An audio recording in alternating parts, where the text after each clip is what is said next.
Hey, and welcome to Conversations on the Co-Mission, a brand new podcast talking about the topics, the trends, and the issues in missions that impact both missionaries on the field and the churches that they partner with. My name is Tony Bulawa. And my name is Stephen Malduff, your co-host. Hey, Tony, it's so good that we've been able to start this. I know this is our first podcast. Me and you have talked about this for a while as far as setting up a podcast and being able to kind of share some discussions about missions. I know that there are a lot of podcasts out there, and I personally listen to a bunch about missions. Me too. So why do you think we should even do this? Why should people listen to us? What do we bring to the table? Well, why we should do it, I think, for me, I've always determined, or at least for a very long time, that I want to be involved with promoting missions and getting the good news of the gospel out by any means that we possibly can, so long as it doesn't detract from the glory of God. It's not dishonoring. I want to be a part of that, and I think it's maybe just another avenue. As to why people should listen, I wonder all the time why people would listen to me. So maybe you have that answer. Well, my kids don't listen to me, so I don't know.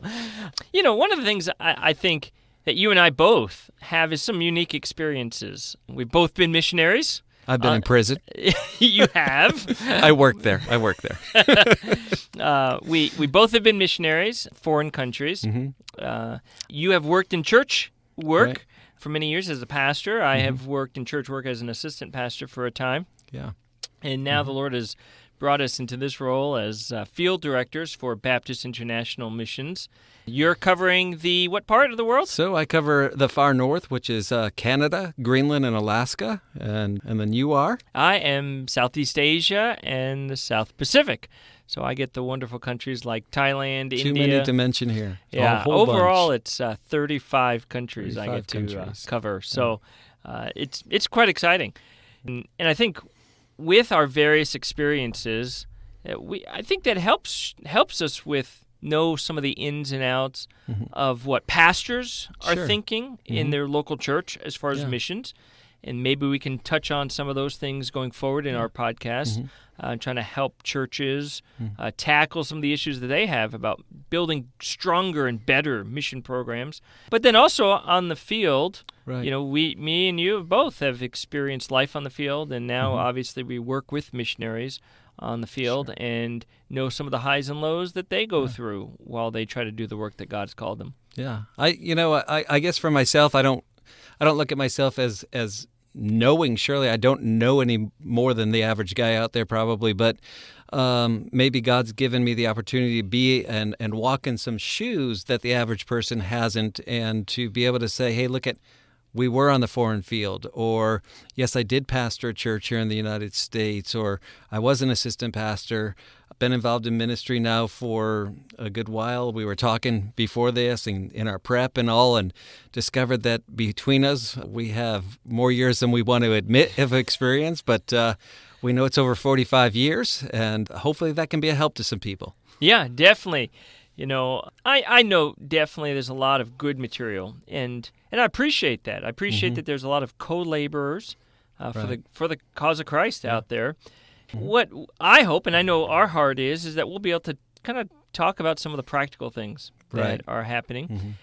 Just for our first podcast and conversation, I think we should maybe talk about, why mission boards. Obviously, you and I both work for a mission board as in our respective tasks. So, of course, we're going to be biased towards that. There's no doubt. No bias whatsoever. But as we go to churches, you and I both speak at many churches, and we get to interact at colleges even, and talk to young people who are trying to pray about God, what would you have me to do? And I know that there's definitely some folks I've talked to that think, hey, I feel God's calling me to missions, but I'm not sure if I should go with a mission board or not. Sure, right. Now, I think there's a couple questions that have to be answered. One is, what are the benefits of a mission board? Why should someone maybe consider even going with a mission board? I think what are some of the concerns that maybe have with a mission board.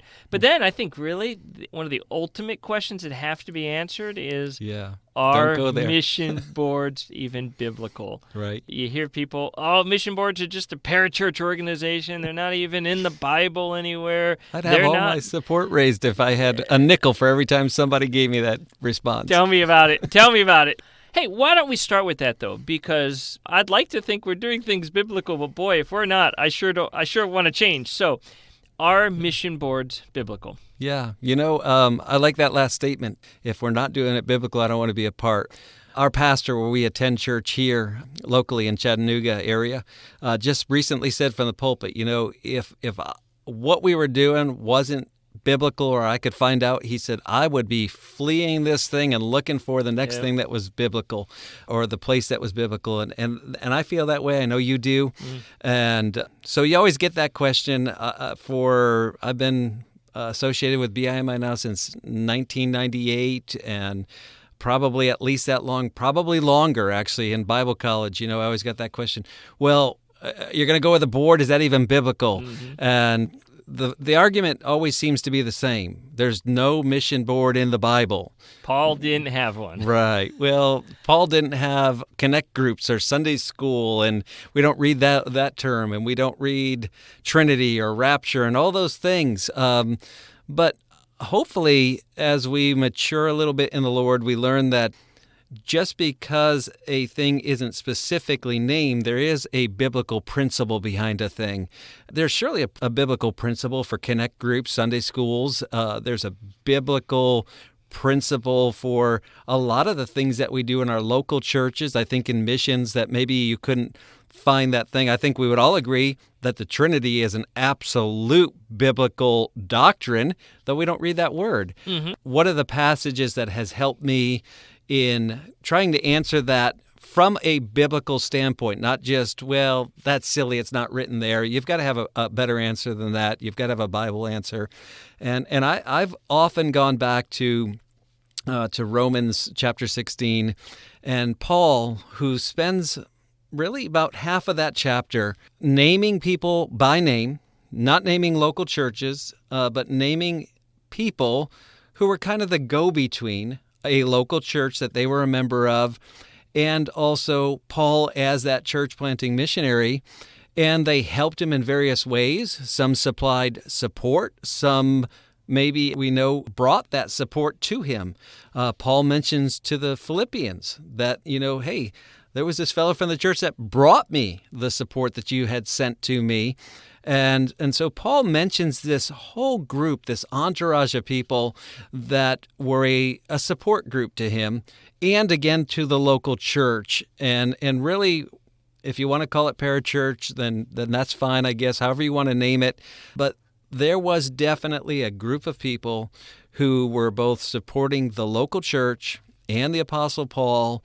And God used that, obviously, and blessed that in a tremendous way. And the Holy Spirit of God said to Paul, hey, listen, you spend a whole half a chapter of the book of Romans thanking those people for what they've done in their ministry and their involvement in that ministry of church planting.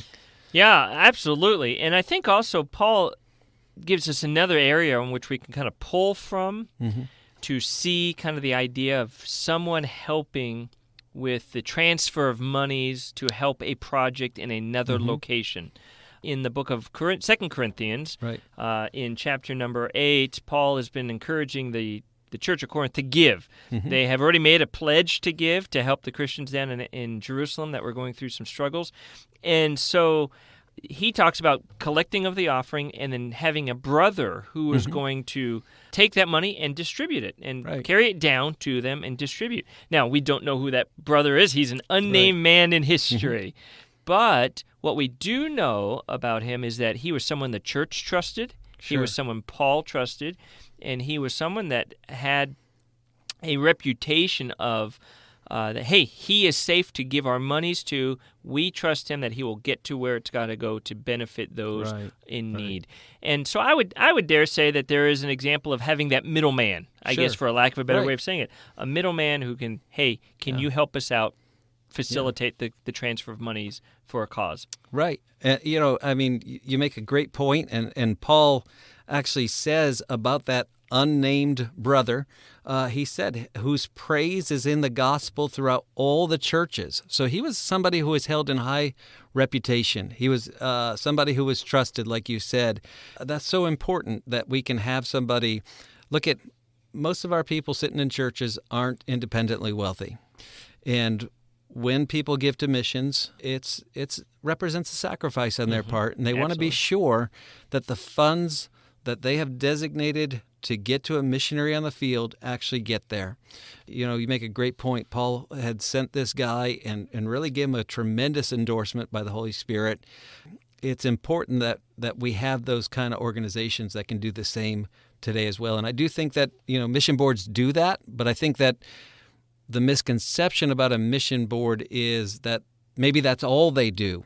There are clearinghouses, and that's kind of what they do, missionary clearinghouses. That's what they do, and maybe we'll talk about those at a different time. But we should make the distinction between a missionary clearinghouse and a missionary board. I think that, in the area of the realm of a missionary board, there's a lot of other things that a board does that maybe people don't consider very often. And let's talk about some of those things maybe. Oh, absolutely. I know my eyes were open to it when I first came on board way back in 99. I'm the class of 99 here at BIMI. So I am, 21 years with BIMI now. And one of the things I realized is just how vast our resources that we offer missionaries. I mean, we have a printing and art department to help missionaries put together things for like prayer letters, packets of information, so on and so forth. We have folks who do the finances, of course, but not just collection of money, but then also the taxes, international taxes. There's a whole world right there, international taxes, and all that you have to do when you're a U.S. citizen overseas. And that's a whole other kettle of fish. And thankfully, we have guys who that's all they do. They know all of those things. Yep. That's a huge help. I think also just one of the things that I didn't really know about our board, BIMI, is how vast their connections were with churches across America and even the world. Sure. I think we often say we have about 8,000 donors on record here. Well, that's a lot of churches people have to connect with. What it shows is a lot of trust in people towards BIMI. And that helps the missionary because I came from a smaller church just outside Cleveland, Ohio. If I said it, nobody would have any clue who that church is. And so when I'm calling up churches trying to schedule a meeting, what? Who are you and what's this church? But when I say, hey, I'm with BIMI, instantly there's a recognition. Oh, if you're with them, then you must meet certain criteria as far as doctrinal stance, philosophy of ministry, certain standards even. And so that just helps the missionary, I think, go further on the trying to collect their funds and partner with churches and get into churches in which to try to do that. Boy, I was so glad for the reputation, to go back to what we were talking about with Paul's guy in 2 Corinthians there, the reputation that BIMI had, because I know that opened doors for me. Right.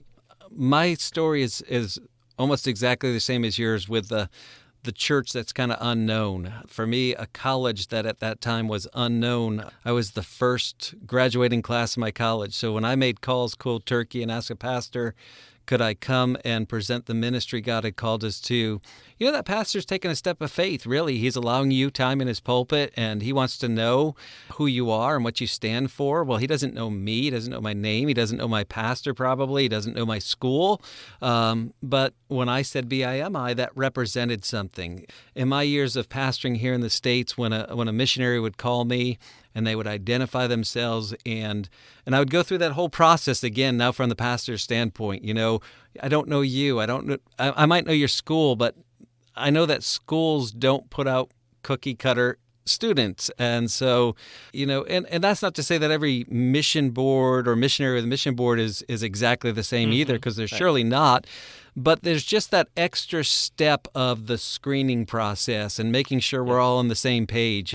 Amos says, can two walk together except they be agreed? And what I knew as a pastor here in the States was I agreed with the doctrinal position. I agreed with the strong emphasis of church planting and missions with that BIMI takes. And so when a missionary would call me and they would say, "Hey, I serve with BIMI," that really put me at ease in a lot of ways. It answered a lot of questions before I had to even ask them. Absolutely. No, I would definitely echo all those things. I think not just the Benefit Mission Board here domestically within the States, but then there's also benefits internationally being tied to a mission board. For example, obviously we can speak from the experience here. When a lot of missionaries are trying to get into a country, right? For, say, New Zealand, for example, there has to be a letter of reference that says, hey, this person coming in is of good character. They have an insurance coverage for themselves that is coming with them. So to kind of reassure the country that they're not going to be a drain on their health care. And then also that they have a kind of level of income. We obviously don't give money, like we don't pay anyone, but we know what the support levels are coming in for that missionary. So we can say this is what their expected income is to be. And when we communicate that to the country, and we say, look, we're a multinational, incorporated place that has aspects in countries all around the world, there instantly gives us a level of, again, credibility to help get this guy into whatever country he's trying to get into because of all that we say. Yeah, we live in a world where people talk about open borders, but you and I both know that there's really not such a thing. Yeah. And they still ask for my passport every time I cross the border and go into some other country. And when I went to Canada years ago, my family and I, to be involved in church planting there and in French-speaking Quebec, not only did I need that letter you just referenced that BIMI here in Chattanooga gave me, but in Canada, we also have what we call BIMI Canada, and it's a corporation that is recognized by the government of Canada. It is in line with all the regulations that Revenue Canada has for a corporation, a charitable organization. And we needed not only the letter here, but we needed a government-recognized entity, because in a lot of places, independent Baptist churches aren't government-recognized entities. Right. And so we needed that to be able to get into Canada. That's one of the reasons that BIMI Canada exists. Beyond that, because of the way that revenue laws are structured in Canada, for example, independent Baptist churches can't send money out of the country legally to maybe an independent missionary, but they channel those funds through BIMI Canada, again, through this office here in Chattanooga. There's accounting that takes place in Canada. There's accounting that takes place here. And it satisfies the government's requirements. And I think, again, gives that credibility to the donors and a certain assurance to the missionary that says, hey, when a church sends me money and it comes through BIMI, I'm really going to get that money. Absolutely. Yeah, absolutely. And it's not just getting a missionary into the country that mission boards can help, but I would also say that there's times when you need to get that missionary out of the country, that a mission board comes in handy. Both you and I know of folks that have had to evacuate because of maybe unrest in a country. I think that's even the history of how BIMI started way back when. It was having to leave because of unrest. But that happens still in some countries, as well as then medical evacuations. Right. Thankfully, we offer medical evacuations and things to get someone out instantly. Right. There's no question we can get them out. Yeah, I think that as missionaries, we go to the field never really expecting to leave. I know that we know that somewhere down the line there's going to be furlough or something like that, but we kind of go with this idea, we're going, we're staying, and that's kind of it. But there does come that time and those different occasions where unrest in the country, like you said, or a medical evacuation. You're in a third world country and you need first world medicine. Thankfully, through 60 years of experience, BIMI has got a pretty good plan and a good track record of making that happen. I know for me, if that burden was placed on my sending church, that they would do their very best and they would give their all and they would pour their heart into it. But ultimately, I could tell you my sending pastor would be the first person to tell you we simply are not equipped to handle that kind of situation. No, absolutely. Obviously, we've covered the reputation factor, the help to get into countries, the help to get out of countries. I know we can talk about this for a long time, and even just to look at, what are some of the reasons people used to not go with mission boards. I think we can continue our conversation definitely going forward. This isn't our first and only podcast. We will be back. It's the first, just not the only. That's right. We'll continue to talk about that and many other things going forward. I would encourage you all out there, if you can download, share, subscribe to our podcast, the Conversations of the Co-Mission, at iTunes, Google Podcasts, Spotify. I think we're even going to try to go on to YouTube. Well, my teenage daughters tell me YouTube's a much. Yeah, so look for us there as well, or wherever else you get your favorite podcasts from. Right. We'll have some information in the show notes, email addresses, website pages on which you can contact us and find out some more about it. But thank you so much for joining us on our maiden voyage. Yeah. And we look forward to talking about this and many other things going forward. Yeah, I'm excited about what the Lord's going to do with this. I'm praying that He's going to use it. I would just add this, a great place to start if you're looking for more information, bimi.org, www.bimi.org. You can contact Stephen at SEA for Southeast Asia Director at bimi.org, or you can contact me at farnorthdirector at bimi.org. We'd love to connect with you and continue the conversation. Looking forward to what the Lord's going to do. And until that next time, God bless. Have a tremendous week in the Lord.